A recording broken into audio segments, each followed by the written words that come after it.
Hi, this is Jerry with another Jerry's Car Commentary. A friend of mine asked me, Jerry, do you speak Spanish? I said, no, I don't speak Spanish. And he said, well, why not? I said, well, why should I? He said, well, you're Puerto Rican. I went, well, there's your first mistake. I'm not Puerto Rican. What do you mean you're not Puerto Rican? I said, I'm not Puerto Rican. I was born in America. But, you know, your parents, your grandparents. I said, no, my parents were born in America. Well, your grandparents, I mean, it's your heritage. And I went, okay. So my grandfather was born in Puerto Rico, and my grandmother was born in Puerto Rico, and my heritage is Puerto Rican. But what does that have to do with me?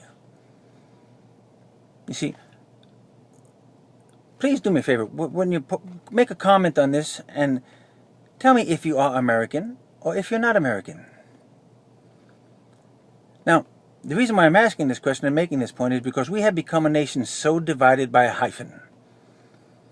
We celebrate the ethnic differences, and we are tearing apart this nation because we are keeping those ethnic differences and not assimilating to the basic principle that we are all one nation. We want to be tiny little groups everywhere and somehow form one nation. Well, if you look at what's happening in France, you look at what's happening in England, for instance, Islam in France, right? We just had a couple of guys, 10 people slaughtered, 12 people slaughtered by some guys who claim Allah Akbar, and they want to go and because they killed these guys and murdered a cop, and not only that, murdered him, but cold-bloodedly shot him in the head. Why? Because someone drew a picture of Muhammad? You see, the French have allowed people to be their own country, inside of their own country. Well, we're doing that here. And the more and more I hear people hyphenate their names, the more and more I go, what the hell is wrong with you? Because for the history of this nation, all the immigrants wanted to do was to come here and be American. If you look at what happened during World War I, World War II, go back to the Civil War. The Irish guys would get off the boat and be told, you can be an American citizen if you go to war. We're going to war. Why? Because they wanted to be American. That was the whole point. They wanted to be part of this country. Now, I'm not knocking you if you like your heritage. Like, I like salsa music. I like rice and beans and pernil. I like the loud colors that my people wear, that the people my history wear. And, you know, I like the idea of being Hispanic or from a Latin country. I like the idea of that, but I'm not from there. It's real simple.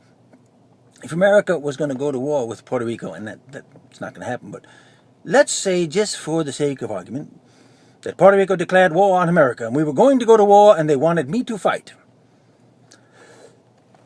What side am I going to fight on? It's a tough decision? No, it's a simple decision. I'm American. So when you say African American, well, if Africa was going to go to war with America, what would you do? I'm African, so I go to war with Africa. Well, then get the hell out. I'm Italian, so I go fight with Italy. Well, how'd that work out for you in World War II? Go home.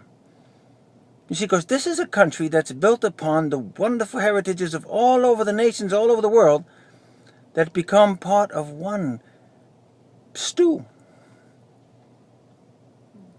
But the more we separate, the more we divide, the more we try to say, you're this, you're that, you're this. I'm claiming I'm somebody not American. I have to have something added to American. Really? You need to be something more than American?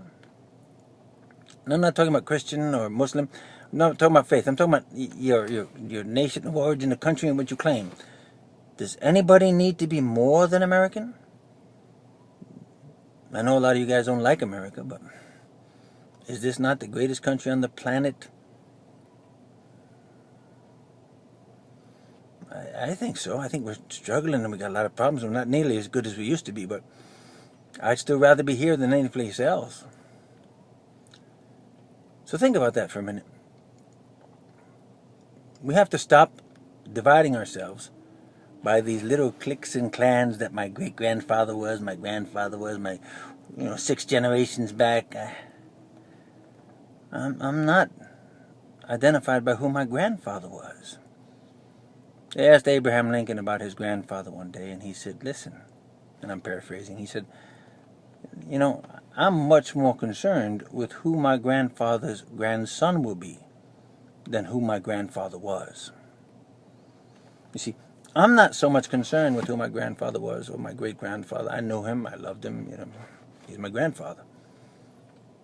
But I'm hoping he has a great-grandson. I'm hoping he has a grandson that respects his dream enough to say, I want to be part of that dream that he reached out and got. I'm hoping I'm going to make him proud that I'm so glad I came to America, because look at what happened to my family. They've done so much better. Anyway, think about that. Are you American or not? Have a good day.